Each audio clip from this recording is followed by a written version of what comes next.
ভগবান গীতায় বলেছেন নবম অধ্যায়ের 31 নম্বর শ্লোকে স্পষ্টত ডিক্লেয়ার দিয়েছেন। আপনারা জানেন সেই শ্লোকটি। ভগবান তার প্রিয় শিষ্য সখা অর্জুনকে বলেছেন যে আমি বলবো না, তুমি আমার হয়ে সমগ্র জগৎবাসীকে ঘোষণা করে দাও। যে কি ঘোষণা করতে ভগবান বলেছেন? তো তুমি বলে দাও, কন্তেও প্রতি জানিহি ন মে ভক্তা প্রণশ্যতি। আপনারা দেখছেন জয় গীতা চ্যানেল।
প্রভু নিত্যানন্দ দ্বৈত গদাধর শ্রীবাসাদি গৌর ভক্ত বৃন্দ।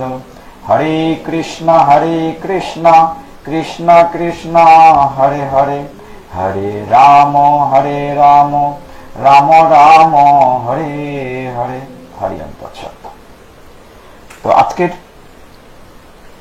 বৃষ্টি স্নাত পুত পবিত্র সন্ধ্যায় ভগবান শ্রীকৃষ্ণের পদ্মমুখ নিঃসৃত অমৃত বাণী শ্রীমদ্ ভগবদ গীতা পাঠে আমরা অবগাহন করছি। সকল ভক্তবৃন্দের রাতুল চরণে আমি অভাজন আবারও প্রণতি নিবেদন করছি। আমার জন্য কৃপা আশীর্বাদ করবেন।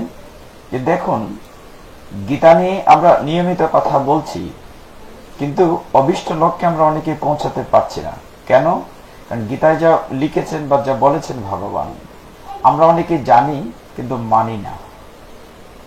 ভগবান যা বলেছেন তা আমরা মানি না। মানলে আমাদের দুঃখ কষ্ট থাকার কথা না। গীতা তো একটি নির্দেশনা গ্রন্থ বা দর্শন শাস্ত্র। ভগবান তার প্রিয় শিষ্য সখা অর্জুনকে স্বকর্তব্যে আনার জন্য উপদেশ দিয়েছেন। অর্জুন মানে আমরা সমগ্র জগৎবাসীকে উপদেশ দিয়েছেন।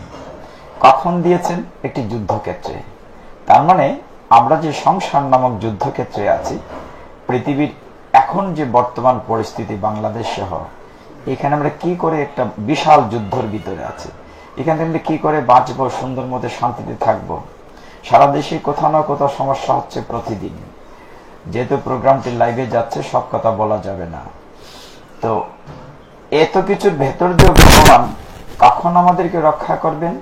আমরা যদি প্রহ্লাদ মহারাজ হতে পারি, আমরা যদি ধ্রুব মহারাজ হতে পারি, তাহলে ভগবান নিশ্চয়ই আমাদেরকে সমস্ত বিপদ থেকে রক্ষা করবেন। কারণ ভগবান গীতায় বলেছেন নবম অধ্যায়ের 31 নম্বর শ্লোকে স্পষ্টত ডিক্লেয়ার দিয়েছেন। আপনারা জানেন সেই শ্লোকটি।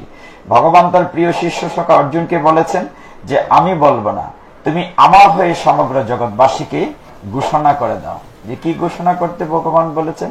তো তুমি বলে দাও, কন্তেও প্রতি জানিহি ন মে ভক্তা প্রণশ্যতি। কন্তে মানে কুন্তির ছেলে অর্জুনকে বলছে, তুমি অর্জুন তুমি বলো যে আমার ভক্তের কখনো বিনাশ হয় না। কন্তেও প্রতি জানিহি মানে প্রতিজ্ঞা করে জানিয়ে দাও। ভগবান কি ঠেকা পড়ছে আমার জন্য প্রতিজ্ঞা করতে? কিন্তু গীতায় ভগবান প্রতিজ্ঞা করে বলছে, আমি প্রতিজ্ঞা করে বলছি সমগ্র জগৎবাসীকে জানিয়ে দেওয়ার জন্য যে আমার ভক্তের কখনো বিনাশ হয় না। তার মানে আপনি আমি যদি সত্যিকারই ভগবানের উপর নির্ভর করে ভক্ত হতে পারি, নিশ্চয়ই ভগবান তার কথা রক্ষা করে। অসংখ্য উদাহরণ আছে। অর্জুনকে বহু বহু বিপদ থেকে ভগবান রক্ষা করেছেন। আর প্রহ্লাদের কথা তো আপনারা সকলেই জানেন। তার পিতা হিরণ্যকশিপুর কত মৃত্যুর হাত থেকে ভগবান রক্ষা করেছেন। ধ্রুব মহারাজ 5 বছর বয়সে গভীর জঙ্গলে চলে গেছেন। ভগবান সাপদ সংকুল হিংস্র প্রাণীর এই জঙ্গল থেকে ধ্রুব মহারাজকে রক্ষা করেছে। শুধু রক্ষাই করেননি, ধ্রুবলোক দিয়েছেন। তার মানে কি, ভগবান যে গীতায় বলেছেন তা অক্ষরে অক্ষরে সত্য। আপনারা জানেন, আমরাও জানি, কিন্তু আমরা মানি না বলেই আমাদের অনেক দুঃখ কষ্ট বিপদ আপদ পোহাতে হচ্ছে। তো সেইখানে ভগবান কুরুক্ষেত্রে যুদ্ধক্ষেত্রে যে কথাগুলো বলেছেন, এই গীতাকে বিশ্লেষণ করতে গিয়ে তার যে মাহাত্ম্যের কথা আজকে বলতে চাচ্ছি। ভগবান বিভিন্ন ভাবে ভগবানের কথাগুলোকে অনেক ভাবে ব্যাখ্যা করেছেন, বিশ্লেষণ করেছেন, তাৎপর্য লিখেছেন, কিন্তু শ্লোক 700 ঠিকই আছে। শ্লোক তো কি কমেছে, বেড়েছে? অনেকের তো গীতাটি সাইজে বড় কিংবা সাইজে ছোট, বা এত বড় সাইজেও গীতা আছে, কিন্তু শ্লোক তো সমানই। কোন একটি শ্লোকের একটি অক্ষরকে কেউ বদলাতে পেরেছে? না।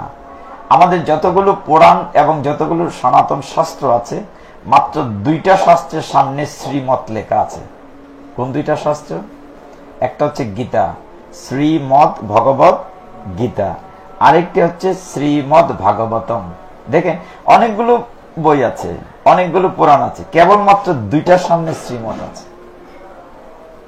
আপনারা কিভাবে চিন্তা করেছেন কখনো? সবগুলোর সামনে কিন্তু শ্রীমত নাই, শুধুমাত্র শ্রীমদ ভগবত গীতা আর শ্রীমদ ভাগবতম। তার মানে এই 2টি গ্রন্থ আমাদের নিত্য পাঠ্য হওয়া উচিত, যার সাথে ভগবান সরাসরি সম্পৃক্ত আছেন। একটি তো ভগবান নিজে বলেছেন, গীতায় ভগবান নিজে কথা বলেছেন, কথা না, গান গিয়েছেন। রবি ঠাকুর বলেন না, তুমি কেমন করে গাও হে গুণী, আমি অবাক হয়ে শুনি। গীতা কিন্তু একটি গানের বই। ভগবান কুরুক্ষেত্রে যুদ্ধক্ষেত্রে ছন্দে ছন্দে কথা বলেছেন। গীতাতে আমরা 2টি ছন্দ ব্যবহার করি, অনুষ্ঠুপ ছন্দ, ত্রিষ্টুপ ছন্দ।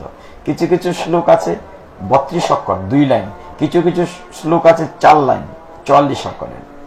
তো এইগুলো কিন্তু ছন্দের মধ্য দিয়ে আছে। আবার এই গীতা নিয়ে যারা মাহাত্ম্য লিখেছেন, শঙ্করাচার্যের মাহাত্ম্যের মধ্যে চমৎকার কিছু কথা আছে। গীতার সংজ্ঞা বৈষ্ণবী তন্ত্রসারে একই রকম দেয়া আছে।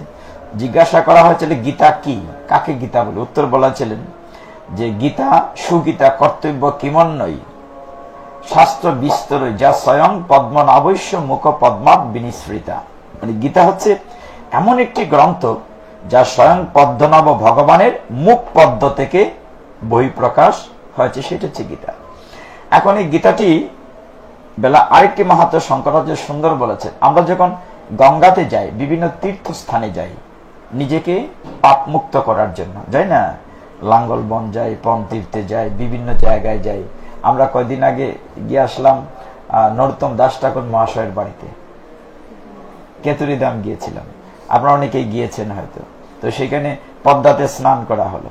আমরা বিভিন্ন জায়গায় স্নান করতে যাই কেন? যে পাপ মোচনের জন্য। যেমন গঙ্গাতে স্নান করলে আপনার দেহের পাপ হয়তো গেল, বা আমরা যদি স্নান করি প্রতিদিন, স্নান করলে আমার দেহের বাহ্যিক অংশটি শুদ্ধ হচ্ছে, পরিচ্ছন্ন হচ্ছে, শুদ্ধতা হচ্ছে। কিন্তু গীতার বেলা বলা হচ্ছে যে গীতা এমন একটি গ্রন্থ, যদি আপনি গীতা নিয়মিত পড়েন তাহলে ভেতরকার যত ময়লা আছে, নোংরা আছে, সেটা পরিষ্কার হয়ে যাবে। বলা হচ্ছে যে মলিনে মুচনাং, বলা হচ্ছে মলিনে মুচনাং জলস্নানং দিনে দিনে। আপনার দেহের ময়লা নোংরা পরিষ্কার করার জন্য প্রতিদিন আপনি স্নান করছেন, কিন্তু ভেতরটা তো আমরা সাবান দিয়ে পরিষ্কার করতে পারছি না। সেই ক্ষেত্রে বলা হচ্ছে যে সকৃত গীতামৃত স্নানং সংসার মল মোচনাং, মানে আপনার সংসারের নিজের দেহের অন্তরের মলিনতা মুছতে পারবেন যদি গীতা পাঠ করেন বা গীতা শ্রবণ করেন। সেই ক্ষেত্রে আমরা যখন খুব চিন্তা করেছি তাহলে আমাদের গ্রন্থ কোনটা হওয়া উচিত? একটা গ্রন্থ। দেখুন, আমাদের সনাতন ধর্মে যারা আমরা সকলেই আছি, আমরা কিন্তু বহুত্বের ভিতরে একত্ব। Diversity is university. কিরকম? ইউনিটি। আমাদের দেখেন অনেক মত পথের লোক আছে, কেউ হয়তো রামকৃষ্ণ মিশন অনুসারী, কেউ হয়তো অনুকূল চন্দ্র, কেউ হয়তো মহানাম সংঘ, কিন্তু সব কিন্তু একটা জায়গায় মিল আছে। সকলে কিন্তু আমরা গীতা পড়ি, গীতা মানি, করি কিনা? যে যে মত পথেরই হোক, সকল গুরুবর্গের প্রতি শ্রদ্ধা রেখে বলছি, যে যে মত পথেরই থাকুক, একটা না 2টো জায়গায় মিল আছে। একটি হচ্ছে গীতা গ্রন্থ সকলেই পড়তে বলে, গীতার নিত্য পাঠ্য হওয়া উচিত। আরেকটি হচ্ছে হরে কৃষ্ণ মহামন্ত্র। এই নাম যজ্ঞে কারো আপত্তি আছে? নাই। তাহলে কি দাঁড়ালো যে গীতা এবং নামযজ্ঞে কোনো আপত্তি নেই। সেই ক্ষেত্রে শঙ্করাচার্য তার যে মাহাত্ম্যে বলেছিলেন, যখন প্রশ্ন উঠেছিল তাহলে আমরা কোন গ্রন্থটা নিত্য পাঠ্য, তখন বলা হয়েছিল যে একম শাস্ত্রম দেবকী পুত্র গীতম, একটি মাত্র শাস্ত্র যদি আমাদের হয়, কোনটি? দেবকী পুত্র গীতম, দেবকীর ছেলে যেটি বলেছে। দেবকীর ছেলে কে? কৃষ্ণ। তাহলে কোন শাস্ত্রটা এক হওয়া উচিত সকলের জন্য? গীতা। কোনটি এক হওয়া উচিত? সেটা বলছে এক দেবতা কে হওয়া উচিত? বলা হচ্ছে এক দেব দেবকী পুত্র এব, যে একমাত্র ঈশ্বর হচ্ছেন কৃষ্ণ, একলা ঈশ্বর কৃষ্ণ, আর সব বৃত্ত যারে জুইছে নাচায় সে তুইছে করে নৃত্য। একমাত্র হচ্ছে ঈশ্বর অনাদিরাদি গোবিন্দ শ্রীকৃষ্ণ। ওই জায়গাটিতে আমাদের ঠিক থাকতে হবে, এবং গীতা যদি আপনি নিয়মিত পড়েন তাহলে ওই জায়গাটি ঠিক থাকবে। যেমন বলা হচ্ছে, আপনারা দেখেছেন যে পরিষ্কার করে বলা হচ্ছে, আপনাদের আরেকটি গ্রন্থ আছে, সেখানে বলা হচ্ছে যে ঈশ্বর পরম কৃষ্ণ সচ্চিদানন্দ বিগ্রহ অনাদিরাদি গোবিন্দ সর্বকারণ কারণম, ব্রহ্ম সংহিতাতে সেখানে এই কথাটি বলে পরিষ্কার বলা হচ্ছে যে ঈশ্বর কৃষ্ণ আমরা যে নামেই ডাকি না কেন, অনাদিরাদি গোবিন্দ দেবকী পুত্র হচ্ছে আমাদের একমাত্র আরাধনার নাম। তাহলে একমাত্র শাস্ত্র কোনটা আমাদের নিয়মিত পড়তে হবে? সেটা হচ্ছে যেটি দেবকী পুত্র বলেছেন, মানে গীতা। তারপরে বলা হয়েছে যে একমাত্র ভগবান শ্রীকৃষ্ণ। তাহলে কোন মন্ত্র হওয়া উচিত সকলের? সেখানে শঙ্করাচার্য বলছেন যে এক মন্ত্রস্তস্য নামানি জানি কর্মাপেক্ষং তস্যা দেবৈশ্য সেবা। বলা হচ্ছে একমাত্র মন্ত্র আমাদের উচিত, সেটি হচ্ছে হরে কৃষ্ণ মহামন্ত্র। হরে কৃষ্ণ কৃষ্ণ কৃষ্ণ হরে হরে, হরে রাম রাম রাম হরে হরে। মানে এর চেয়ে সহজ আর কিছু না। কলিযুগ পাবন অবতার শ্রীমন মহাপ্রভু কতটাই কৃপালু, তিনি এই যুগে এসে আমাদের জন্য এত মন্ত্রতন্ত্র শাস্ত্রগ্রন্থ পড়ার আমাদের সময় নাই, আমাদের আয়ুষ্কাল কম, আমাদের যাগযজ্ঞ করার মতো তপস্যা করার মতো সময় নেই, অর্থ সঙ্গতি নেই, বড় যজ্ঞ করতে অনেক অর্থবিত্ত প্রয়োজন হয়। সবকিছু মিলিয়ে চৈতন্য মহাপ্রভু এসে বলছে না কিচ্ছু করা লাগবে না, হরে কৃষ্ণ মহামন্ত্র জপ করার কিছুই করা লাগবে, মানে একদম সহজ করে দিয়েছেন। এই জন্য শঙ্করাচার্য একই কথা বলছেন যে এখানে তিনটি পয়েন্ট বলেছেন যে একটি শাস্ত্র উচিত আমাদের সকলের, সেটি হচ্ছে গীতা। আর একজন আমাদের উপাস্য দেব হওয়া উচিত, তিনি হচ্ছেন দেবকী পুত্র মানে কৃষ্ণ। আর একটি মন্ত্র আমাদের হওয়া উচিত, সেটা হচ্ছে হরে কৃষ্ণ মহামন্ত্র। তাহলে সহজ করে দিলেন। এইবার আসুন যে দেখুন, ভগবান শ্রীকৃষ্ণ তার প্রিয় শিষ্য সখা অর্জুনকে আমাদের 18টি অধ্যায়ে তিনি 574টি শ্লোক বলেছেন। আমরা আরেকটু সামনে আসি, এই জায়গাটা ফাঁকা আছে, একটু সামনে আসি মা, আরেকটু এদিকে আসো মা, লক্ষ্মী একটু এদিকে আসো, হরি বল মা, একটু সামনে চলে আস, তুমি একটু সামনে চলে আসো, আমরা একটু সামনে আসি।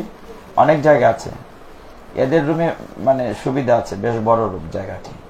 অনেকের বাসাতে তো এইটুকুন জায়গা তো প্রশ্নই আসে না, আরো ছোট ছোট জায়গা থাকে। আমরা আরেকটু চাপি এই দিকটা, ঠিক আছে।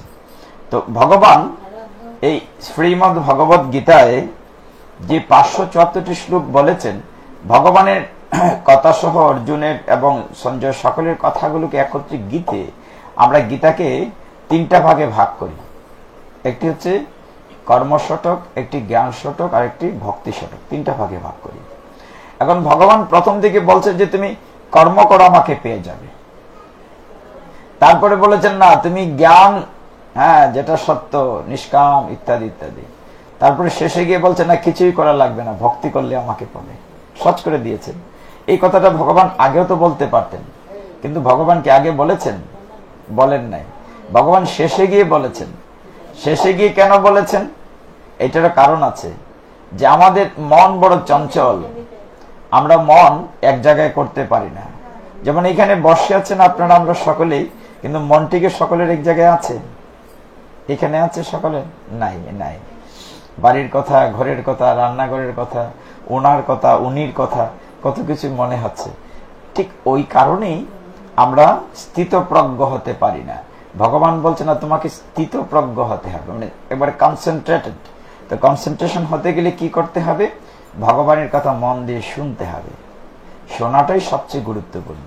কারণ অর্জুনকে ভগবান এই কথাই বলছিলেন, শৃণু তৎশৃণু, তুমি শোনো তা শোনো। শোনা দুই রকম হয়, একটা হচ্ছে শুধু শোনা, একটা হচ্ছে মন দিয়ে শোনা। আমরা যেটাকে বলি ইংরেজিতে হেয়ার, টু হেয়ার মানে শোনা, আর মন দিয়ে শোনাকে বলি টু লিসেন মানে মন দিয়ে শোনা। ভগবান বলছেন যে তুমি গীতা মন দিয়ে শোনো। সারাদিন মান তোমার সংসারে ঘরে কত কাজ থাকে, তুমি 1-1.5 ঘন্টা একটু সময় দাও না। কত কাজই তো সারাদিন করছো, পাটে যখন এসেই পড়েছো, ঘরে থাকলে কি করতে, টেলিভিশন দেখতে, আর নয় বিভিন্ন লোকের পরচর্চা। আমাদের একটা ভালো অভ্যাস আছে, কি ভালো অভ্যাস, আমরা অন্যকে নিয়ে কথা বলতে পছন্দ করি, যে অন্যের নিন্দা মন্দ গাইতে আমরা খুব বেশি পছন্দ করি। নিজেরটা না, নিজের দিকে দেখি না যে আমি ঠিক আছি কিনা, অন্যের শাড়িটা ঠিক হলো কিনা, মানে অসুন্দর করে পড়েছে কিনা, অন্যের বাড়িঘর বড় হচ্ছে কি করে হলো, মানে পরচর্চা করতে আমরা খুব পছন্দ করি, নিজের চর্চা করি না। তাহলে এখানে না আসলে হয়তো এইভাবে সময়টা যেত। তো এসেই যখন পড়েছেন একটু মন দিয়ে শুনতে হবে, এই জন্য ভগবান বলছেন শুনতে হবে। তো 7ম অধ্যায়ের নাম কি, আমরা যারা গীতা পড়ি নিয়মিত, মনে আছে 7ম অধ্যায়ের নাম? নাই মা, কারো মনে আছে? জ্ঞান বিজ্ঞান যোগ। দেখছেন, বুড়া মানুষের মনে আছে, জোয়ান জোয়ান মানুষের মনে নাই। আপনাদের তো ব্রেইন আরো শার্প, মনে থাকতে হবে। কোথাও লিখেছে শুধু বিজ্ঞান যোগ, কোথাও লিখেছে জ্ঞান বিজ্ঞান যোগ। এখানে আমরা যে এইটা ছাড়তে পারি না কেন, এই যে ঘরের সংসারের কথা এখানে বসে বলছি। আমি বলছিলাম আজকে শুরুতে, যারা দেরিতে আসছেন, যে আজকে ব্রহ্মবিবর্ত পুরাণ থেকে একটা ছোট উপাখ্যান বলবো। সেটা হচ্ছে সাবিত্র সত্যবান। আপনারা অনেকে সাবিত্রী ব্রত করেন জ্যৈষ্ঠ মাসের চতুর্দশীতে, তারপরে 14 প্রকার ফুল, 14 প্রকার ফল দিয়ে করেন।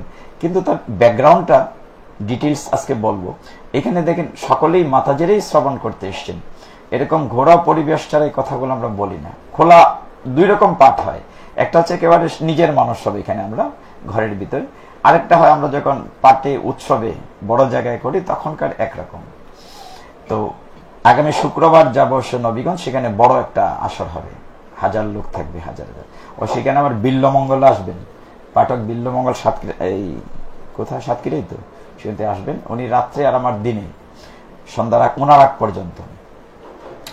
হ্যাঁ, তো যাই হোক, যে কথা বলছিলাম, তাহলে এই যে আমরা এখানে এসে বাড়ির কথা চিন্তা করছি, কেন করছি, এটার উত্তরও ভগবান দিয়েছে।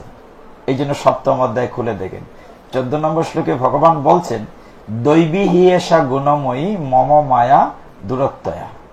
মানে আমার মায়াটি, মানে মায়ের সংসারটা ভগবান তৈরি করে বলছেন যে এতটাই জটিল এই সংসারটি মায়া দ্বারা আবৃত, যে এটা আমি সৃষ্টি করেছি, এটা অতিক্রম করা খুব কঠিন।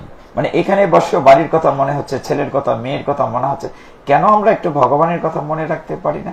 ভগবান বলছে তুমি সংসার করো, নিষেধ করিনি, কিন্তু সংসারের মধ্যে আমাকে কেন্দ্র করে করো। আমাকে কেন্দ্র করে মানে কি, কৃষ্ণকে কেন্দ্র করে। মনে করেন বাজারে গেলেন, কাপড় কিনতেই গেলেন, মনে করেন যখন দেখেন না এই সিট কাপড়টা তো সুন্দর, এই কাপড়টা যদি একটা পিস নেই, আমি আমার গোপালকে যদি একটা ঘাগরা বানাই দিই, বা মন্দিরে গেলাম সুন্দর একটা জিনিস পছন্দ, মানে সবসময় যদি বাজারে গেলাম গাছে একটা পেঁপে ধরেছে, কিংবা এটাকে কেটে আমি ভগবানকে দেব, মানে চিন্তাটা থাকতে হবে ভগবানের সুশির জন্য।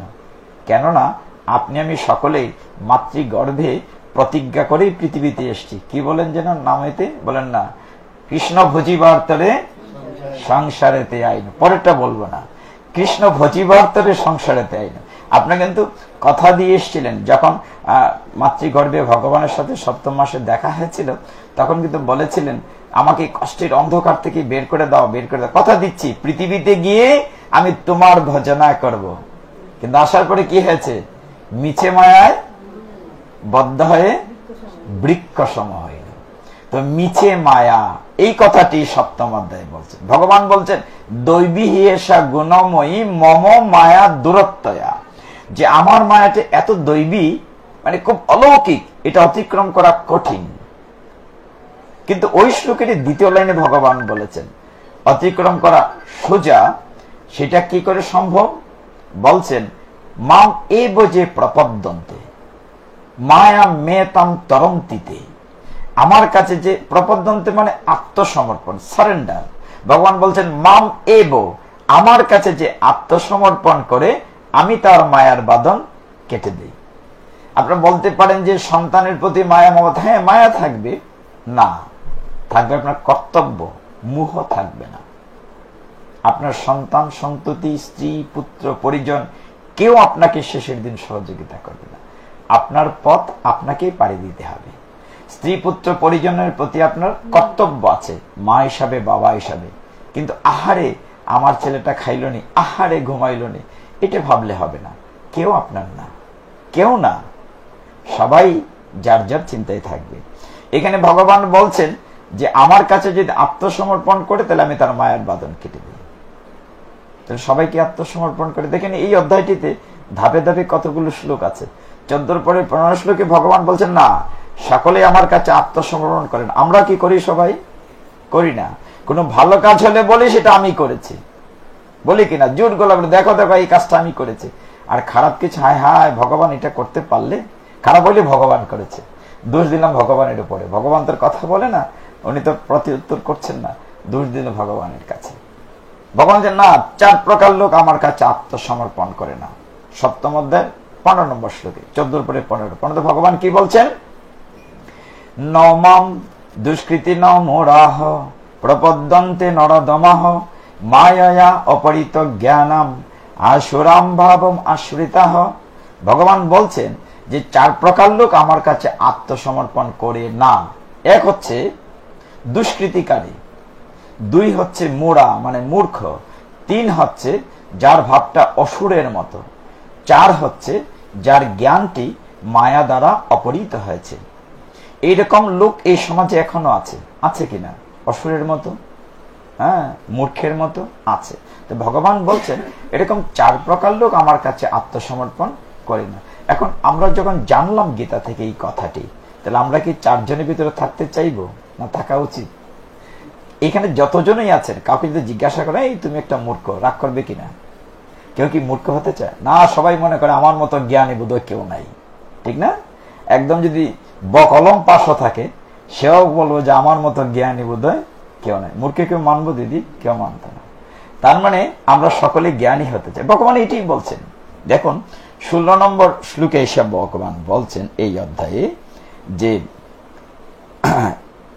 হে ভারত, হে অর্জুন, যে আমার কাছে আবার যেমন 4 প্রকার লোক আত্মসমর্পণ করে না, আবার 4 প্রকার ভক্ত আছে আমার কাছে আত্মসমর্পণ করে আমার কাছ থেকে কৃপা চায়। ওরা কারা? আর্ত অর্থাৎই জিজ্ঞাসু এবং জ্ঞানী। এই 4 প্রকার লোক আমার কাছে আত্মসমর্পণ করে। আবার 17তে গিয়ে বলেছেন এই 4 প্রকার ভক্তের মধ্যে যিনি নিত্য যুক্ত, যিনি আমাকে একনিষ্ঠ তথ্য জ্ঞানী জানেন এবং তিনি অত্যন্ত আমার প্রতি সারেন্ডার করেন, মানে আত্মসমর্পিত হন, সেই জ্ঞানী ভক্ত আমার খুব প্রিয়। ভগবান বলছেন যে কর্মযোগী, জ্ঞানযোগী বিভিন্ন যুগ আছে, তার মধ্যে সবচেয়ে প্রিয় হচ্ছে ভক্ত। আর ভক্তদের মধ্যে কে সবচেয়ে প্রিয়? ভগবান বলছেন যিনি জ্ঞানী ভক্ত। ভক্তদের মধ্যে কাকে তিনি ভগবান বলছেন সবচেয়ে প্রিয়? যিনি হচ্ছেন জ্ঞানী ভক্ত। দেখেন পরের শ্লোকে ভগবান বলছেন যে এই সকল ভক্তেরা সকলে নিঃসন্দেহে মহাত্মা, কিন্তু যে জ্ঞানী আমার তথ্য জ্ঞানে অধিষ্ঠিত, আমার মতে তিনি আমার আপনজন, আত্মস্বরূপ, আমার অপ্রাকৃত সেবায় যুক্ত হয়ে তিনি সর্বোত্তম গতিস্বরূপ আমাকে লাভ করে। তাহলে জ্ঞানী ভক্ত ভগবানকে লাভ করতে পারে। এইখানে দেখেন চৈতন্য মহাপ্রভু বা চৈতন্য চৈতন্য বলা হয়েছে যে আমরা কারা, আমাদের পরিচয় কি? আমরা হচ্ছি ভগবান। মানুষ কি হয়? জীব হয় ভগবানের নিত্য দাস। আমাদের কি পরিচয়? জীব হচ্ছে ভগবানের নিত্য দাস।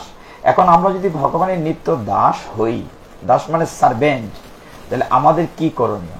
মালিকের সেবা করা। একটা বাসাতে যদি কাজের লোক থাকে, সার্ভেন্ট চাকর থাকে, তার কাজ কি? মালিকের সেবা করা, অর্ডার মানা, তার মন জুগিয়ে চলা। এখন আমরা শাস্ত্র বলছে যে জীবের পরিচয় হয়ে ভগবানের নিত্য দাস।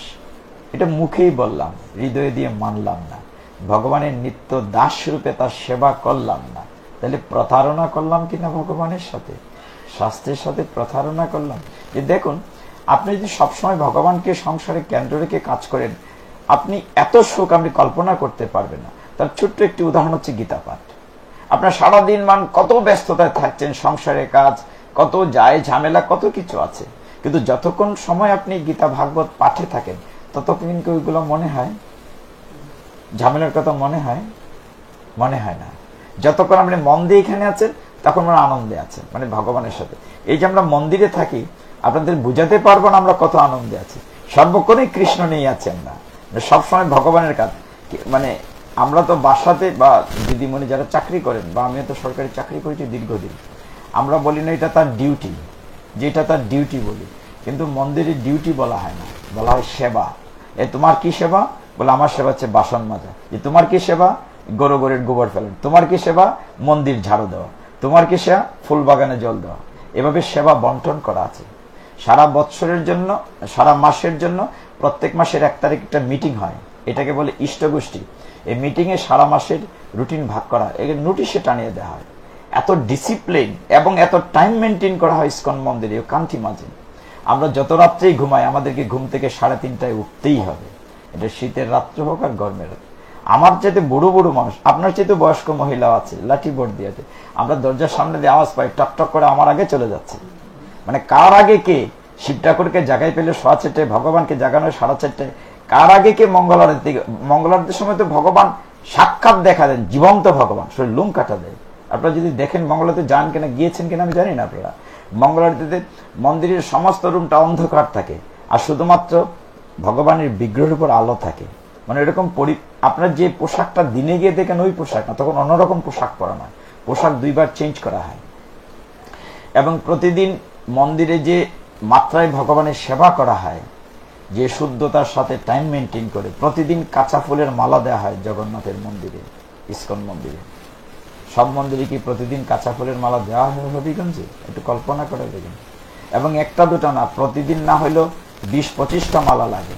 জগন্নাথ, বলদেব, সুভদ্রাময়ী, মহারানী, তারপরে গুরু পরম্পরা, তারপরে রাধা কৃষ্ণ, গৌর নিতাই, অনেক অনেক ছোটখাটো অনেক বিগ্রহ সবাইকে মালা দিতে তাজা ফুলের। তারপরে সকালে যখন গুরু পূজা হয়, সবাই লাইন ধরে ফুল দিচ্ছে। আরেকটা বিষয় ইসকন মন্দিরে আমার খুব ভালো লাগে, সেটা হলো অনেক মন্দিরে বলে যে না, তোমার হাতের ফুল দেয়া যাবে না, সামনে ঝুলন আসতেছে, দড়িও ধরতে দেয় না কোনো কোনো মন্দিরে। আমাদের আশেপাশে, নাম বলবো না, দড়ি ধরে টান দিতে দেয় না, আমি শুদ্ধ কিনা, ইত্যাদি ইত্যাদি। ভগবান কি বলছেন? যে আমার দরজা সবার জন্য খোলা। ভগবান কি বলেছেন এই কথা? ভগবান বলেছে আমাদের খোলা। ইসকন মন্দিরে এই যে ঘুরে ঘুরে এসে একটা কাঠির উপরে ফুল দেয়া হয়, আপনি মাছ খেলেন না মাংস খেলেন, শুদ্ধ না অশুদ্ধ, স্নান করলেন না করলেন না, সকলের হাতের ফুল কিন্তু গোবিন্দের চরণে দেয়।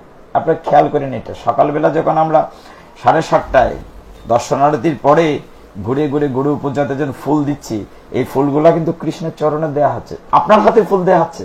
অন্য মন্দিরে কি দেয়া হবে? আপনার কি মনে সাধ জাগে না যে আমি আমার হাতে একটু চন্দন চর্চিত পুষ্প তুলসী ভগবানের চরণে দিই? নিশ্চয়ই আপনারও সাধ জাগে। এই সুযোগটা ইসকন মন্দিরে আছে। আপনারা সকালে যদি ভোরে না যেতে পারেন মঙ্গল আরতিতে, মাঝে মধ্যে চেষ্টা করবেন 1-2 দিন থাকতে গিয়ে, যদি থাকেন তাহলে মঙ্গল আরতি উঠতে পারবেন। এখান থেকে কিন্তু টাইমে কভার দিতে পারবেন না। আরেকটা বিষয় হলো যে সকালের থেকে শুরু করে ঠিক সকালের 8টা থেকে 9টা 1 ঘন্টা ভাগবত ক্লাস হয়, ভাগবত পাঠ। এটাও সারা মাসে রুটিন থাকে। হয়তো 2-4 দিন আমিও বসি। এবং অদ্ভুত ব্যাপার দেখেন, মানে এরকম ভাবে মানে সিস্টেমটা করে দেওয়া হয়েছে, আমরা কোনো কোনো অনুষ্ঠানে, যেমন এইখানে সকাল পাঠের যে কীর্তন হলো, মৃদঙ্গ কে বাজাবে? ওই মাতাজি বাজিয়েছেন। মৃদঙ্গ বাজার লোক না আসলে কীর্তনই বন্ধ হচ্ছে না। ঘটনাটা নাই, খোল বাজারও নাই সোজা বাংলায়। কিন্তু ইসকন মন্দিরে যারা আছে সকলেই মৃদঙ্গ বাজাতে পারে। একজন নয়তো কি আছে, উনি নাই তো আরেকজন দাঁড়াবে, উনি নাই তো আরেকজন দাঁড়াবে। পূজারী ডিপার্টমেন্টে 50 জন 40 জন পূজারী আছে, একজন তো আরেকজন চালাবে। আর অনেক মন্দিরে একজনই সেবায়িত, একজনই পূজারী, উনি না থাকলে পূজাই বন্ধ, সেবা পূজা বন্ধ। না, ওইটি বলছে এমন ভাবে প্রত্যেককে প্রত্যেক কাজ করতে হয়, সবাইকে, রান্না বাড়া, বাসন মাজা, সবকিছু। যেমন উদাহরণ দেই, মনে করেন সকালবেলা যে 1 ঘন্টা পাঠ হয়, কিংবা সন্ধ্যায় 1 ঘন্টা হয়, 7:30টা থেকে 8:30 গীতা, আর সকালে 1 ঘন্টা ভাগবত, ধারাবাহিকভাবে। মনে করেন আজকে এই মন্দিরের প্রেসিডেন্ট এখানে বেশাসনে বসে পাঠ করছেন, আমরা নিচে বসে ছাত্রর মতো নোট করছি। পরের দিন দেখা রুটিন করে আমি এখানে বসছি বা অন্য আরেকজন, আর প্রেসিডেন্ট বাবুর নিচে ছাত্রের মতো বৈশা খাতা লিখতেছেন, তখন আর প্রেসিডেন্ট না, উনি শ্রোতা। মানে এইভাবে রুটিন করে সবাইকে তৈরি করা যায়, সবাই পাঠ করবে, সবাই স্টাডি করবে। এইটি ছিল মূলত আমাদের যে মূল সনাতন সিস্টেম ছিল, আমাদের যে গুরু গৃহের প্রথা ছিল। আমাদের সনাতন ধর্মের 10টা সংস্কারের কথা বলা হয়, জাতকর্ম থেকে, অন্নপ্রাশন থেকে, নামকরণ থেকে, একটা হচ্ছে সমাবর্তন। গুরুগৃহে প্রবেশ করে ব্রহ্মচর্যে ঢুকলেন, জ্ঞান অর্জন করার পরে সমাবর্তন করলেন। এটা কিন্তু আমাদের সনাতন ধর্মের সকল বর্ণের জন্য, কিন্তু আমরা সেটা করি না। দুর্ভাগ্য হলো আমাদের 10টা সংস্কারের ভিতরে একটা বা দুইটা করি। একটা করি হয়তো এই যে 7 বক্ষণ, যেটা সীমন্তরণ 7 বক্ষণ, এটা করি। আরেকটা তো অন্নপ্রাশন করি, আরেকটা তো বিবাহ। এই 10টার মধ্যে বড় যে 3টা বা 4টা করি, কিন্তু অন্যগুলো আমরা করি না। কিন্তু সকলেই সেটি করা উচিত। তো যে জায়গাটিতে ছিলেন, ভগবান বলছেন, আমরা সপ্তম অধ্যায়ে ছিলাম, ভগবান বলছেন তুমি আমার কাছে আত্মসমর্পণ করো। যেমন এখানে সে বলছেন যে আমি জ্ঞানী ভক্তকে ভালোবাসি। তুমি জ্ঞানী ভক্ত বলো দুর্লভ। দুর্লভ কেমন? এখানে দেখেন 19 নম্বর শ্লোকে বলছেন বহু নাম জন্ম নামতে জ্ঞানবানং, বলছেন যে প্রবদ্ধতে বাসুদেবং সর্বমিতি সমহাত্মা সুদুর্লভ। বলছেন বহু জন্মের পরে, আমরা তো 84 লক্ষ জুনি ঘুরতে ঘুরতে মানুষ হয়েছে, মানুষও তো 4 লক্ষ প্রকার আছে। এখন বহু জুনি ঘুরতে ঘুরতে মানুষও এরকম জ্ঞানী ভক্তকে ভগবান বলছেন আমি সবচেয়ে ভালোবাসি। কিন্তু জ্ঞানী ভক্ত ভগবান বলছেন এত সহজে পাওয়া যায় না। বলছেন বহু না জন্ম না অন্তে। ভগবান বলছে যে বহু জন্মের পর তথ্যজ্ঞানী ব্যক্তি আমাকে সর্বকারণের পরম কারণ বলে জানে। আপনারা কিন্তু সকলে জ্ঞানী, জানেন ভগবান সর্বকারণ কারণ, কিন্তু মানেন না। ওই যে আমরা জানি কিন্তু মানি না। শাস্ত্র আপনারা কম জানেন না, অনেক কিছু জানেন। নিয়মিত যেহেতু আমরা গীতা নিয়ে আলোচনা করছি, কিন্তু আমরা সেটা নিজের জীবনের জন্য প্রতিফলন করছি না। তো যাই হোক, এই অধ্যায়ে ভগবান বারবার যে কথাটি বলছে যে দেখো, যে আমি মূর্খ বা অসুরের মতো লোকরা যারা আমার কাছে আত্মস্মরণ করে না, তারা আমাকে কখনো পায় না। তো আমাকে কারা পাবে? যারা জ্ঞানী ভক্ত। ভক্তকে গুরুত্ব দেয়া আছে। ভগবান বলছেন আমার চেয়ে আমার ভক্ত বড়। আপনারা দেখেছেন বহু জায়গায় এসব উদাহরণ আছে। অম্বরীশ মহারাজ এর উদাহরণ আছে, এরকম বহু ভক্তের উদাহরণ আছে। তো সবচেয়ে বড় কথা, আপনাদের যে সুযোগটা আছে সেটি হচ্ছে, আপনারা যদি সারাদিন যত ব্যস্ততায় থাকেন, আপনারা যাই করেন, আপনার ছেলে মেয়েদেরকে অন্তত প্রতিদিন একটু গীতা পড়তে যদি অনুরোধ করেন বা আদেশ করেন, স্নেহ করেন, বা তাদেরকে বলেন বা পড়ান, তবেই না মানব জীবন সার্থক হবে। এইবার দেখুন, আমরা যে কথা নিয়ে প্রথম আজকে বলছিলাম যে আজকে একটি ব্রহ্মবৈবর্ত পুরাণ থেকে কিছু কথা বলবো। সেটি হচ্ছে যে আপনারা যারা সকলেই তো সংসারী, 1-2 জন ছাড়া হয়তো, তো সংসারে মায়েদের ভূমিকা সবচেয়ে বেশি গুরুত্বপূর্ণ। কেননা মা শব্দটি বিশাল বড়। আপনি মা উচ্চারণ করে দেখেন, মুখটা বড় হবে মা, কিন্তু বাবা বললে ছোট হয়ে যাবে। মাতৃশক্তি। এবং বলা হচ্ছে যে এই গীতা একটি মা, গাভী মায়ের মতো। উদাহরণ দিয়ে, সর্ব উপনিষদ গাব দুগ্ধা গোপাল নন্দন পার্থবৎস দুগ্ধম, কি বলা হচ্ছে? পার্থবৎস সুধীর ভুক্তা গীতা অমৃতম মহৎ। তার মানে কি, সমস্ত উপনিষদকে নির্যাস করে গাভী রূপে গীতাকে আনা হয়েছে। আর এই গীতার কথাগুলো হচ্ছে অমৃত, এবং সেই অমৃতটি কারা আস্বাদন করবে? আপনাদের মতো সুধীজন। এই পাড়াতে আরো অনেক মাতা যে আছেন, সবাইকে আসতে পেরেছেন? না, সবাই আসতে পারবে না। আমরা এখন অনেক ভিড় দেখি ইস্কন মন্দিরে সোমবারে। সোমবারকে আমি বলি শিববার। আর বিশেষ করে শ্রাবণ মাসে, গত 2 সোমবার দেখলাম, মানে এত ভিড় হচ্ছে, ভালোই লাগে, সব ভক্তকে দেখা যায়। ভক্তের একেবারে ভিড় হয়, মানে ঠাসাঠাসি অবস্থা। তার মানে শিব ঠাকুরের প্রতি অনেকের আগ্রহ আছে, ভালো। কারণ যেহেতু উনি সেরা বৈষ্ণব, আমরা কি বলি? নিম্ন গামান যথা গঙ্গা বৈষ্ণবানাং যথা শম্ভু। নদীর মধ্যে শ্রেষ্ঠ গঙ্গা, আর বৈষ্ণবের মধ্যে শ্রেষ্ঠ হচ্ছে শিব ঠাকুর। শ্রেষ্ঠ বৈষ্ণবের আপনার কৃপা পাওয়ার জন্য, আর যেহেতু তিনি আশুতুষ, অল্পতুষ্ট, এই জন্য সকলেই যা স্নান করে, খুব ভালো লাগে। তো মাঝে মধ্যে একটু খারাপও লাগে। আমি কত অনুরোধ করি যে মানে সামনে সাজানো ফুল ছিঁড়েন না। কোনো মাতাজি আবার ফুল ছিঁড়ে লুকায় নিয়েও যান। আমি গতদিন পুরো 3 ঘন্টা ডিউটি করছি, তারপর আটকাতে পারি না। আমি অন্যদিকে তাকালি ফুল ছিঁড়ে ফেলে। ফুলগুলো সাজানোর জন্য 2 রকম, একটা হচ্ছে ভগবানের সেবার জন্য আমরা ছাদের উপরে বাগান করেছি, সেখান থেকে তাজা ফুল দেওয়া হয় প্রতিদিন ভগবানকে, একদম বালতি ভরে আনা হয়, স্টিলের বালতি। আর সামনে যা আছে এগুলো প্রদর্শনীর জন্য, সুন্দরের জন্য, কিন্তু ওগুলো ফাঁকে ফুঁকে ছিঁড়ে নিয়ে যান। তো আমি একটা গবেষণা করেছি, গবেষণা উত্তরটা বলবো, বলি। আমি যখন শিব মন্দিরের সামনে দুইটা গ্যালারি দেখবেন, দুইটা গ্যালারি আছে না, থাকে থাকে সাজানো আছে, এখানে প্রথম প্রথম বড় থাই গোলাপ লাগিয়েছিলাম, বড় বড় গোলাপ। এখন কদিন পর যে গোলাপ ছিঁড়ে ছিঁড়ে লুকিয়ে লুকিয়ে মাথা জিরে নিয়ে যায়, বিশেষ করে ইয়াং লেডিরা, নট ইউজ, ইয়াং লেডিরা এমন ভাবে লুকিয়ে নিয়ে যায়, কিছু বলা নেই। তারপর লাগালাম বড় গাঁদা ফুল, মানে ইনকা যেটা, ওইগুলো বালকরা ছিঁড়ে ফেলে, তো এবার রাখা যাচ্ছে না। এখন চিন্তা করলাম এমন কিছু লাগাতে হবে সুন্দর থাকবে, কেউ ছিঁড়ে নেবে না। তখন নিচের লাইনে জাউ গাছ দিয়েছি, আপনি দেখবেন বড় বড় 4টা জাউ গাছ আছে, তার উপরে বাগান বিলাস, তার উপরে অন্য ফুল, অর্থাৎ যে ফুলটা নিবে না অথচ সুন্দর থাকবে। এনে খুব গবেষণা করেছি, গবেষণা করে চিন্তা করলাম যে এমনভাবে রাখতে হবে সুন্দর। আবার কোনো কোনো মাথা যে রেগে কথা বলেন আমার সাথে, ফুল লাগাইছো বা ভগবানের সেবার লাগিত, সরণ না দিলে কি হলো, সিরানিয়া শব্দ লাগবো, ওই যে কি তুলসী পরিক্রমার যে মহাপ্রভুর চরণ আছে, তো ভগবানের চরণে শুধু ফুল দিলে হয় না, দিতে গেলে চন্দন লাগিয়ে দিতে হয়, চন্দন চর্চা দিয়ে দিল। এখন আমি যদি বলি যে দেখো মা, সব ফুল কিন্তু ভগবানের চরণে দেওয়াটাই সেবা না, ভগবানের সৌন্দর্যটাও ভগবানের সেবা। না হলে আপনাদের মতো ললিতা, বিশাখা, চন্দ্রাবলী, রাধাকৃষ্ণের কি কুঞ্জ সাজাতো? বৃন্দাবনের কুঞ্জের ফুল কি সব ভগবানের শুধু চরণের সেবার জন্যই না সৌন্দর্যের জন্য? সৌন্দর্যটাও ভগবানের একটা সেবা, ঠিক কিনা? তাহলে বৃন্দাবনে কি সৌন্দর্য কুঞ্জ সাজাইছে না? ললিতা, বিশাখারা কুঞ্জ সাজাও, কুঞ্জ সাজিয়েছে না? তো আমি চেষ্টা করি যেখানে যে আমি ফুল বাগান করি, এটা আমার নেশা।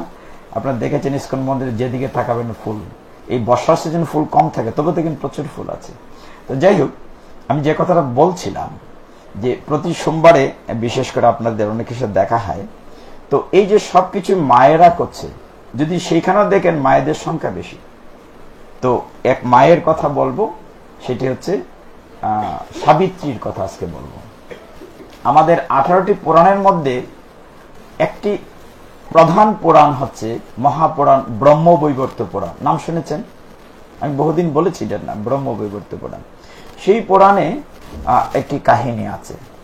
তো আপনারা হয়তো ব্রত করেন, কিন্তু এটা কোত্থেকে আসছে, কথাটা আমি কেন বলতে চাচ্ছি, গীতার যে মাহাত্ম্যটিতে আপনার 18টি নাম বলে, এখানে সাবিত্রী নামটা আছে, আছে না? গঙ্গা, গীতা, তারপরে কি গঙ্গা, গীতা, সাবিত্রী, 3 নম্বরটা সাবিত্রী, তারপরে সীতা, পতিব্রতা, সত্যপ্রতি, সীতা সত্য পতিব্রতা, ব্রহ্মাবলী, ব্রহ্মবিদ্যা, অনেকগুলো নাম আছে না, ত্রিসন্ধ্যা, মুক্তি গেহিনী।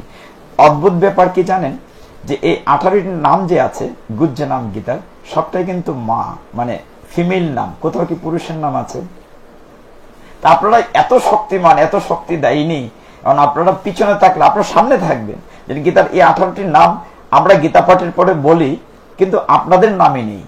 এবং 18টি নাম নিয়ে ব্যাখ্যা করলে 1.5 ঘন্টা পাঠ করা যাবে। প্রত্যেকটা নামের এক একটা ব্যাখ্যা জানেন। প্রথম হচ্ছে গঙ্গা। গঙ্গা নাম কেন আপনারা জানেন? গঙ্গা এমন একটি বিষয় যেখানে গিয়ে ডুব দিলে সমস্ত পাপ মোচন হয়ে যায়। এখন গঙ্গা নিয়ে কথা বলে ওই ভগীরথের কাহিনী বলতে হবে, ভরত সগর রাজার কাহিনী। তারপরে দেখেন বলছে গীতার একটি নাম হচ্ছে গীতা। গীতার নাম গীতা কেন? এটা গীত হয়েছে, গান, গীত থেকে স্ত্রীলঙ্গে গীতা। ভগবান কুরুক্ষেত্রে যুদ্ধক্ষেত্রে ছন্দবদ্ধ কথা বলেছেন, অনুষ্ঠব ত্রিষ্টব ছন্দে। তারপরে আছে সাবিত্রী, ওইটা রাখি অফ দে। তারপর আছে সীতা, একজন জানেন আপনি সীতা সম্পর্কে, সত্তা, পতিব্রতা। পতিব্রতা শব্দটা খুব সুন্দর। আরেকটি নাম আছে গীতার, এখানের মধ্যে দেখবেন বলা হচ্ছে কি যেন একটা কথা, বেদত্রয়ী। বেদত্রয়ী, বেদত্রয়ী শুনেছেন কথাটি? বেদত্রয়ী, বেদত্রয়ী মানে কি? আমাদের 3টা বেদকে এক করে 22টা যেটা নির্যাস করা হয়, ঋক, সাম, যজু। এর জন্য গীতার আর এক নাম হচ্ছে বেদত্রয়ী। 3টা বেদের নির্যাস, এই জন্য তার নাম হচ্ছে বেদত্রয়ী। আরেকটি নাম আছে গীতা, সেটা হচ্ছে পঞ্চম বেদ। চতুর্থ 4টা বেদ পঞ্চম বেদ বলা হয়। আরেক জায়গায় বলা হচ্ছে যে ভবগ্নি, আমাদের যে ভব সংসারের যে অগ্নি, সেটা কে নাশ করে? ভ্রান্তি নাশিনী। গীতা আমাদের সমস্ত ভুল ভ্রান্তি নাশ করবে। মানে প্রত্যেকটা শব্দ নিয়ে আরেকদিন সময় পেলে আরেক ভাষায় 18টি শব্দ নিয়ে একটা পাঠ করবো। 18টি নাম যে আছে গীতার, আজকে শুধু একটা নিয়ে কথা বলবো, সেটা হচ্ছে সাবিত্রী। তো সাবিত্রীর কথাটি কোন পুরাণ আছে বলেছি? ব্রহ্মবৈবর্ত পুরাণ। একটু মনে রাখেন, এলা খেই হারাই ফেলবো। আচ্ছা, আমরা একটা মদ্রদেশের নাম শুনেছি কিনা? মদ্রদেশ নাম শুনেছি, মহাভারতে আছে। মদ্রদেশের নাম কোথায় শুনেছি? পঞ্চ পাণ্ডবের যে তারা 5 ভাই, যুধিষ্ঠির, ভীম, অর্জুন, নকুল, সহদেব 5 ভাই কি এক মায়ের সন্তান? প্রথম 3 জন হচ্ছে কুন্তী, আর শেষের 2 জন হচ্ছে মাদ্রী। মাদ্রী মদ্র দেশের রাজকন্যা, এই জন্য তার নাম মাদ্রী। আর গান্ধারের রাজকন্যা গান্ধারী, পাঞ্চাল দেশের রাজকন্যা পাঞ্চালী, মানে দ্রৌপদী। এইভাবে থাকে। সেই মদ্র দেশে এক সময়, পুরাণ বলছে, মদ্র দেশে এক সময় একজন রাজা ছিলেন। সেই রাজার নাম ছিল অশ্বপতি। কি নাম ছিল? অশ্বপতি। রাজার নাম ছিল। তিনি খুব ধার্মিক ছিলেন, পূজা অর্চনা করতেন, গীতা ভাগবত ওগুলো নিয়ে সময় কাটাতেন। তো মদ্র দেশের রাজা অশ্বপতি, তার স্ত্রীর নাম ছিল মালতী। উভয়ই কিন্তু ধার্মিক ছিলেন। আমরা কোন শব্দটাতে আছে গীতার 18 নম্বর মধ্যে? সাবিত্রীতে। সাবিত্রীতে আছে। তো মালতী খুব প্রচন্ড ভক্ত। তারা স্বামী স্ত্রী উভয় ভগবানের সেবা পূজা করেন, বিশাল রাজ্যের। কিন্তু মনে শান্তি ছিল না। একদিন রানী কাঁদছে। রাজা বলছেন যে, মালতী তুমি কাঁদছো কেন? বলছে, দেখো আমাদের এত কিছু আছে, কিন্তু আমাদের কোনো সন্তান নেই, আমাদের ছেলে মেয়ে কেউ নাই, আমি ভাল লাগছে না এই সংসারে থাকতে, তো কি করবে? তখন মালতী বলল, আমাকে অনুমতি দাও, আমি বনে গিয়ে ব্রত করব, বনে চলে যাব, সেইখানে গিয়ে প্রার্থনা করব, যদি আমার মনোবাঞ্ছা পূর্ণ হয়। রাজা অনেক অনুরোধের পরে পারমিশন দিলেন। মালতী রানী বনে গিয়ে অনেকদিন তপস্যা করলেন, সাবিত্রী দেবীরও প্রার্থনা করলেন। দুর্ভাগ্য, তার মনোবাঞ্ছা পূর্ণ হয় নাই, তিনি আবার রাজ্যে ফিরে আসলেন। এবার রাজা বললেন, তোমার যেহেতু হয় নাই, আমি এবার বনে যাব, তপস্যা করব। রাজার নাম কি বলেছিলাম? অশ্বপতি। তো রাজা, আমি কেন জিজ্ঞাসা করি জানেন? ফাঁকে ফাঁকে আপনাদের মনোযোগ আছে কিনা। এই চঞ্চল মনটাকে একাগ্র না করলে হবে না। এইখানে কিন্তু এটি কিন্তু একটা সাধনা, তপস্যা। আমরা কত ঝামেলায় থাকি, কিন্তু যখন আমরা গীতা ভাগবত পাঠে থাকি, তখন আপনাদের চরণধুলো মাথা নিয়ে কনসেন্ট্রেট থাকি, তখন থেকে যে ভগবান এই কুরুক্ষেত্রের যুদ্ধক্ষেত্রে ভগবান অর্জুনকে বলছেন, ওই ছবিগুলো মনে মনে ভাসাতে হয়। আমরা দেখেছি এখানে কাহিনীটা চলছে। অশ্বপতি রাজা বলছেন তার স্ত্রীকে যে, আমি যাব বনে, আমি গিয়ে প্রার্থনা করব। দীর্ঘদিন 100 বৎসর তিনি প্রার্থনা করার পরে হঠাৎ দৈববাণী হলো। সাবিত্রী বলছেন, দেবী বলছেন, তোমার মনোবাঞ্ছা পূর্ণ হবে, বাড়িতে ফিরে যাও, ফিরে গিয়ে নিয়মিত গায়ত্রী মন্ত্র জপ করবে। কি মন্ত্র? আমরা জানি কি? কে কে জানি? ওম ভূর্ভুবস্বঃ, আমাদের পাঠ্য বই ছিল তো। তৎসবিতু বরেণ্যম ভর্গ দেবস্য ধীমহি ধিয়ো ইয়ো নঃ প্রচোদয়াৎ। ওম ভূর্ভুবস্বঃ, পড়ি না গায়ত্রী মন্ত্রটা? তো রাজাকে কি বললেন? তুমি বাসায় গিয়ে কি করবে? রাজ্যে ফিরে গিয়ে নিয়মিত গায়ত্রী মন্ত্র জপ করো। তো নিয়মিত গায়ত্রী জপ করতে করতে এক সময় দৈববাণী হলো যে, ঠিক আছে, তোমার মনোবাঞ্ছা পূর্ণ হবে, তবে তোমার তনয়া হবে। ছেলে না মেয়ে হবে? মেয়ে হবে। তো ঠিক আছে, রাজা বলেন তাতেই খুশি, অন্তত 8 কোরা নামটা তো বুঝবে। তো যথারীতি রানীমা গর্ভবতী হলেন, মালতী দেবী। তার গর্ভে মূলত সাবিত্রী দেবী আসলেন। তার গর্ভে জন্ম নিলেন একটি ফুটফুটে কন্যা। এত সুন্দরী, এত সুন্দর বাচ্চাটি দেখতে। কিছুদিন যেতে বাচ্চাটি বড় হলো, শিশু থেকে কিশোরী হলো, কিশোরী থেকে যুবতী হলো। যখন পূর্ণ যুবতী হলো, খুব চমৎকার বিবাহ যোগ্য হলো। এইবার রাজা চিন্তা করলেন যে তার তো একটা বিয়ে দিতে হয়। তখনকার সময় 2 রকম 3 রকম বহু রকম বিয়ে ছিল। বেশিরভাগ ছিল আপনার স্বয়ম্বর সভা। আপনি দেখেছেন, সব দেশের রাজার ছেলেদেরকে ডেকে আনা হতো, রাজা রাজরা আসতেন, আর মেয়ে যাকে পছন্দ করতো তাকে বড় মাল্য দিতে বড়। তো তিনি বলেন যে, আমি তোমার জন্য স্বয়ম্বর সভার আয়োজন করি। মেয়েটি বলল, না বাবা, আমি বরঞ্চ বিভিন্ন দেশ বিদেশ ঘুরবো, ঘুরে যাকে পছন্দ হয় তাকে বিয়ে করব। তো মেয়েটি যখন এই কথা বলল, রাজা তো খুব চিন্তায় পড়ে গেলেন, আমার একটা মাত্র মেয়ে, কোন দেশ থেকে কোন দেশে যাবে, কোন বিপদে পড়বে। না বাবা, তুমি চিন্তা, আমি তো রাজার মেয়ে, আমার সাথে পাইক পেয়াদা, লোক লস্কর, আমার দাসী বাদী কত লোক থাকবে, আমার ভয়ের কি আছে, তুমি চিন্তা করো না। তখন অনেক সখীদেরকে নিয়ে কি করলেন, রাজকন্যা দেশ বিদেশে ঘুরতে লাগলেন। তো নাম কি রাখা হলো? সাবিত্রী। তো সাবিত্রী রাজকন্যা বিভিন্ন দেশে ঘুরতে ঘুরতে কোথাও তার পছন্দ হলো না, মানে পছন্দ হলোই না। হায় হায়, তাহলে কি কর, মানে তার কোন রকম পছন্দ হচ্ছে না। শেষে বাড়ির কাছাকাছি এসে সাবিত্রী তার বান্ধবীদেরকে, সখীদেরকে বলো যে, চলো তোমরা গিয়ে মাকে বলো যে তোমার মেয়ে মরে গিয়েছে। বলে, কেন? বলে আমি এত ঘুরে যখন আমি মন মতো বর পেলাম না, তো জীবন রেখে লাভ কি, তোমরা বাড়িতে যাও, আমি যাব না। তখন এক সখী বলল, সাবিত্রী, তুমি তো বিভিন্ন রাজ্যে রাজপুত্রের খোঁজ করেছো, আমাদের কাছাকাছি একটি তপোবন আছে। তপোবন মানে কি? যেখানে মুনি ঋষিরা তপস্যা করেন, তাকে কি বলা হয়? তপোবন। যে আমাদের কাছে একটি তপোবন আছে, সেই তপোবনে অনেক মুনি ঋষিদের ইয়াং ছেলেরাও তো থাকে, তপস্যায় থাকে না। যেমন মৎস্যগন্ধা পরাশর মুনির কাছে তার নিজের দেহা দিয়েছিলেন। তো এইভাবে যে পছন্দ করতেও তো পারে, তো চলো আমরা একটা তপোবন দেখে যাই। তখন রাজকন্যা সাবিত্রী বলছে, ঠিক আছে, চলো যাই। সে তপোবনে অনেক মুনি ঋষিরা, বুড়া বুড়া মানুষ আছে, জোয়ান মানুষ। হঠাৎ একটি ছেলে দেহ থেকে জ্যোতি বেরোচ্ছে, মাথায় আবার জটা আছে, যে দেখে তার রাজকন্যার খুব পছন্দ হলো সাবিত্রী। সে তার সখীকে বলল, ওই দেখো, ওই ওই যে ঋষি পুত্র, তাকে আমি বিয়ে করব, এতদিন পরে আমার পছন্দ হয়েছে, তুমি তার পরিচয়টা জেনে আসো। তো জেনে আসতো বলার জন্য সখীকে পাঠালো। এখন সখী, রাজকন্যার সাথে যারা থাকে তারাও তো সুন্দর বা সুন্দরী, তো সখী গিয়ে তার ধ্যান ভাঙিয়ে বলল, কে হে তুমি? তোমাকে দেখে আমার পছন্দ হয়েছে, আমাকে তুমি বিয়ে করো। আচ্ছা, তার আগে তোমার পরিচয়টা বলো। তো ওই ঋষি পুত্র বলছে যে, দেখো, আমি তো ঋষি পুত্র নই, মূলত আমার বাবা হচ্ছেন একটি রাজ্যের রাজা, আমার বাবার নাম হচ্ছে দুমুৎ সেন। তো রাজা দুমুৎ সেনের আমি পুত্র। সখী তো মনে মনে খুশি, তাহলে রাজপুত্রকেই চয়েস করেছে। বলছে, আমি দুমুৎ সেনের ছেলে, আর আমার বাবা রাজ্যহারা হয়েছে। রাজ্যহারা মানে কি? আমার আত্মীয় স্বজন অনেকে মিলে আমাদের রাজ্য থেকে তাড়িয়ে দিয়েছে। আমার বনে বাবা মা আছেন, বাবা রাজ্যের জন্য চিন্তা করতে করতে অন্ধ হয়ে গেছেন, আমি আমার মা বাবাকে নিয়ে এই বনে থাকি। তখন সখীটি বলল, আসলে আমি তোমার পরিচয় নিতে চেয়েছিলাম, আমাকে বিয়ে করার দরকার নাই, আমার বান্ধবী বা আমার রাজকন্যা আমার সাথে আছে, রাজকন্যা তোমাকে বিয়ে করতে চায়। তো রাজকন্যা আসলো, দুইজনে দেখা সাক্ষাৎ হলো। সেই রাজপুত্র যে তপস্বী ছিল, মাথায় জটা এরকম করে বেঁধে বসে আছে, কিন্তু ভেরি ইয়াং ম্যান, তাকে দেখে রাজকন্যার যেমন পছন্দ হলো, রাজকন্যা একে অন্যায় বেঁধে প্রণয় হলো।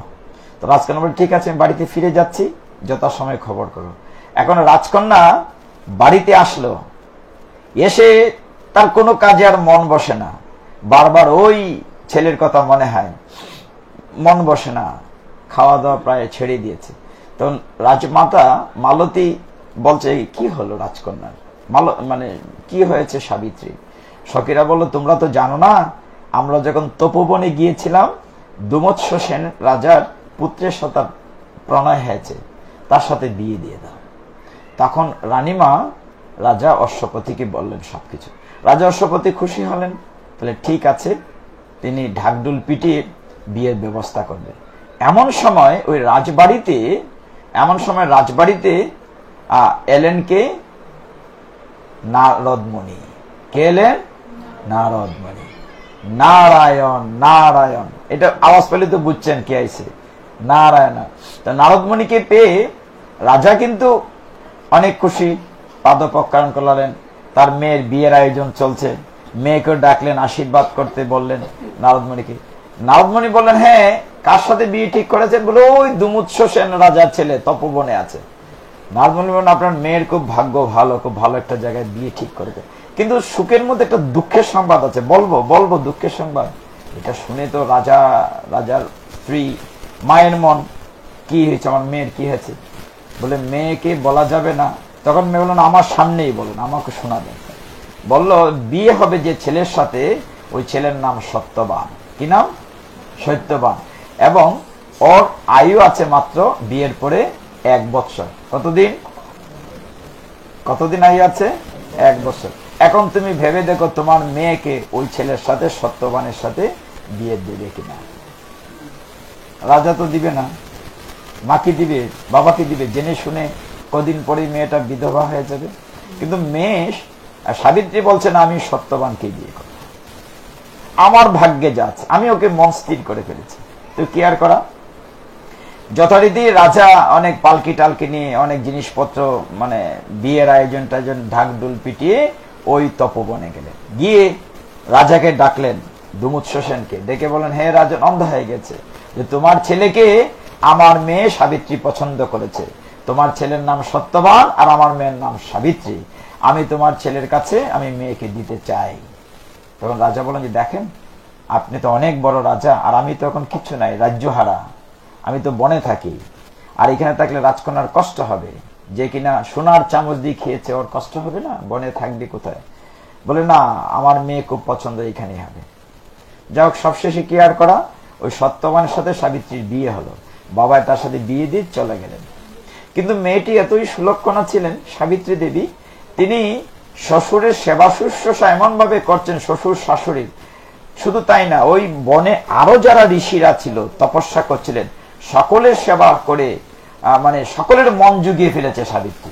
মানে এত সুলক্ষণা এমন একটি মেয়ে, রাজার মেয়ে, এত সুন্দর একটা রাজার মেয়ে হয়ে এত মানে নিরহংকারী, তার ভিতরে কোনো অহংকার নাই। স্বামী শ্বশুর শাশুড়ি খুব মন দিয়ে সেবা করতে। স্বামী সত্যবান প্রতিদিন বনে যায়, লাকড়ি কাটে, ফলমূল সংগ্রহ করে এনে এই দিয়ে তার সংসার চলছে। এইভাবে যখন চলছিল, সাবিত্রী কিন্তু দিন গুনছে। 1 মাস চলে গিয়েছে, 2 মাস চলে গেছে, 3 মাস চলে গিয়েছে। তার খালি মনে হচ্ছে নারদমুনির কথাটি। দেখতে দেখতে 10 মাস, 11 মাস চলে গিয়েছে।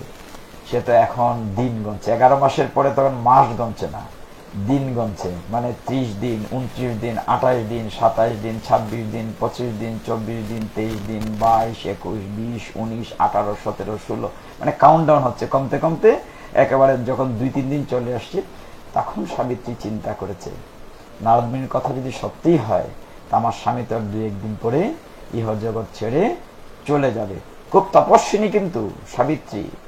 তিনি কি চিন্তা করলেন, যেদিন একেবারে লাস্ট ডে, ওই যে আমরা উল্টা গণে আসছি, 30, 29, 28, এবার গনতে গনতে 20, 19, 18, 17, 16, 15, 14, 13, 12, 11, 10, 9, 8, 7, 6, 5, 4, 3, 2, 1, যখন একে চলে আসছে, তখন সেদিন যখন লাকড়ি কাটতে মানে জ্বালানি সংগ্রহ করতে যখন বনে যাচ্ছিলেন সত্যবান, তখন সাবিত্রী বললেন, আমি তোমার সাথে যাব।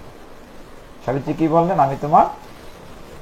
ইতোমধ্যে কিন্তু অন্ধ বাবার চোখ ভালো হয়ে গেছে তার বৌমার সেবা শুশ্রূষায়। তো ঘরে যেহেতু নতুন বৌমা আসছে, এই জন্য আমি কাহিনীটা বলছিলাম আর কি, যে বৌমার সেবা শুশ্রূষায় শ্বশুর সুস্থ হয়ে গিয়েছে। এমনকি সুখবর আরো এসছে যে তাদের যে রাজ্য, যারা আত্মীয় স্বজন নিয়েছিল কেড়ে, ওইখান থেকে যে মন্ত্রী দেখা যায় যে এমন ভাবে রাজার পক্ষে যুদ্ধ করেছে, তারা আবার রাজ্য ফিরে পেয়েছে। মানে সুখের খবর। এর মধ্যে দুঃখের খবর কি, তার স্বামীর আয়ু আর আছে মাত্র কয়েক ঘন্টা, এই দিনটাই শেষ। তখন সাবিত্রী বললেন যে আমি যাব। তার শ্বশুর বলছেন, না বৌমা তুমি কেন যাবে? হ্যাঁ, ঘরের লোক কি, জঙ্গলে যাওয়ার দরকার কি? ও সত্যবান তো চলেই আসবে, সে তো কুঠার নিয়ে যাচ্ছে, কিছুক্ষণ পরে চলেই আসবে, একটু অপেক্ষা করো। না আমি যাব, একদম পিড়াপিড়ি, ঠিক আছে। তো স্বামীর সাথে গভীর বনে কাঠুরিয়ার মতো পিছন পিছন গিয়েছে। আর সত্যবান বারবার চিন্তা করছে, আমার স্ত্রী কেন আজকে কষ্ট করে আমার সাথে আসলো। ও কিন্তু বলছে না, ওরা কিন্তু জানে না ওদের যায়ু শেষ, কিন্তু সাবিত্রী তো জানে। সে বলছে না, আমি স্বামীর সাথে যাব। বনে যাওয়ার পরেও সত্যবান বলছে, তুমি বাইরে দাঁড়াও, আমি ভিতরে জঙ্গল থেকে কাঠ কেটে আনে, একটু পরে যাব। না, আমি তোমার সাথেই যাব, পিছন পিছন যে গাছে লাকড়ি কাটতে যাব। বনে গিয়েছি, সত্যবান গাছে উঠেছে। যখন কোঠার দিয়ে মানে কাঠ কাটবে, তখন দেখা গেল তার হঠাৎ শিরপীড়া, মানে মাথায় শির, মানে তো মাথা শিরপীড়া, মাথায় ব্যথা হচ্ছে, বিদ্যুৎ বিভ্রাট করছে বারবার। তো শিরপীড়া এমন হয়েছে সে গাছে থাকতে পারে নাই, নেমে পড়েছে। ওগো, আমার কষ্ট হচ্ছে, আমার মাথা জানি কেমন করছে। তখন সাবিত্রীর বুঝতে আর বাকি নেই, নারদমুনি বলছিলেন হয়তো এখনই তার প্রাণবায়ু চলে যাবে। এই বলতে বলতে সত্যবান মাটিতে ঢলে পড়েছে, তার স্ত্রীর কোলে মাথা রেখে শুয়ে পড়েছে। সাবিত্রীর কোলে মাথা রেখে সত্যবান লমে শুয়ে পড়েছে। কতক্ষণ পর দেখা গেল তার দেহ থেকে প্রাণ পাখিটি বের হয়ে গিয়েছে, অর্থাৎ সত্যবান মারা গিয়েছে। যখন মারা গিয়েছে, সেই জমালয় থেকে যমদূত এসছে তার প্রাণবায়ু নিয়ে যাওয়ার জন্য। কিন্তু তার মাথাটি একজন সতী নারীর কুলে ছিল। আমরা অনেক সময় বলি না যে ছেড়ে দাও ছেড়ে দাও, শ্মশানে নিয়ে যাবে, মানে ধরে রাখলে মৃতের কষ্ট হয়। বাচ্চা যদি মারা যায় কোনো কারণে, বাচ্চাকে কুলে রাখলে বাচ্চার কষ্ট হবে, নিতে পারবে না। যমদূতরা বহু চেষ্টা করেছে, কিন্তু তার প্রাণবায়ু নিয়ে যেতে পারছে না, কারণ সাবিত্রীর কোলে মাথা রেখে শুয়েছিল ডেড বডিটি। তো যমদূতেরা ফিরে গিয়েছে সংযমিনীপুরীতে, যমরাজের বাড়িতে গিয়ে বলছে, হে রাজন, হে ধর্মরাজ, আমরা সত্যবানের প্রাণবায়ু আনতে পারি নাই। কেন? বলে ও এক সতীসাধ্যী স্ত্রী সাবিত্রীর কোলে শুয়ে আছে। তখন যমরাজ নিজে আসলেন, নিজে যে করে তার প্রাণবায়ুটি নেওয়ার জন্য এসে তিনিও দেখলেন শুয়ে আছে সাবিত্রীর কোলে সত্যবান মাতা দিয়ে। যমরাজ নিতে পারতে বলে, মা তুমি ছেড়ে দাও, কুল থেকে মাটিতে রাখো, কুল থেকে মাটিতে রাখো, ওকে তো নিয়ে যেতে হবে। তখন সাবিত্রী বলল যে তোমার কথা শোনো, জামের কথা, যে তুমি কি ধর্মরাজ? বলে হ্যাঁ আমি ধর্মরাজ। ধর্ম যদি হয় তো স্বামী ছাড়া একজন সতী সাধ্যী স্ত্রী কি আছে সংসারে? এই জন্য গঙ্গা গীতা যেমন নাম আছে, গীতার একটি নাম আছে পতিব্রতা, আছে না একটা নাম? মানে আপনারা তো মাহাত্ম্য পড়েন, এইভাবে গভীরভাবে প্রত্যেকটা শব্দ নিয়ে আলোচনা কখনো আমরা করি না, করার সুযোগ হয় না। আজকে আমরা একটা শব্দ দিয়ে শুরু করেছি, আরেকদিন কোথাও পাঠ হলে বাকি শব্দগুলো নিয়ে কথা বলবো। তখন দেখা গেল কি সাবিত্রী কি করলেন, যে ঠিক আছে তুমি নিয়ে যাও, আমিও যাবো আমার স্বামীর সাথে। তখন যেই ডেড বডিটি কুল থেকে মাটিতে রেখেছে, ধর্মরাজ যমরাজ কি করেছে, তার প্রাণবায়ুটি নিয়ে একটি সোনার কটরায়, সত্যবানের প্রাণবায়ুটিকে সোনার কটরায় নিয়ে হেঁটে যাচ্ছে। দেহটা তো খাঁচা, এটা পড়ে আছে, এটা তো একটা বাড়ি মাত্র, বারাটিয়া বাড়ি পড়ে আছে, চলে যাচ্ছে পাখিটি খাঁচার ফেরে। এখন যমরাজের পিছন পিছন যাচ্ছে সাবিত্রী দিয়ে। তুমি আমার পিছন পিছন আসছো কেন? বলে আমার স্বামীর প্রাণবায়ু তোমার হাতে, ওকে নিয়ে যাচ্ছ, তা আমি স্ত্রী হয়ে থেকে লাভ কি? আমি তোমার সাথে সাথে জমালয়ে যাব। বলে দেখো ওইখানে জীবিত মানুষের যাওয়ার কোনো অনুমতি নাই, শুধু মৃত মানুষ। বলি সেটা বুঝি না, আমি তোমার সাথে যাব। পিছন ছাড়ছে না, হাঁটছে। এর পর্যায়ে যমরাজ অনেক তথ্য কথা বলেছেন যে দেখো তিন ধরনের মানুষ আছে, যারা পাপ কর্ম করে, যারা ভগবানের আইন মানে না, গীতা ভাগবত শুনে না, পাঠ করে না, তারা চলে যায় জমালয়ে, তাদেরকে আমরা শাস্তি দেই। আমাদের 28 প্রকার নরক আছে, নরকে শাস্তি দেই বিচার করার পরে। আর যারা ভালো কাজ করে তারা স্বর্গে যায়, আর যারা ভগবানের সেবায় ভক্ত হয় তারা ভগবত ধামে চলে যায়, যেখান থেকে আর ফিরে আসতে হয় না। হরি বল, যেখান থেকে আর ফিরে আসতে হয় না।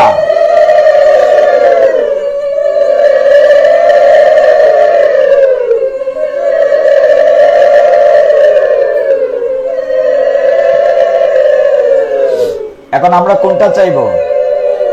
স্বর্গ চাইব না ভগবত ধামে ফিরে যেতে চাইব?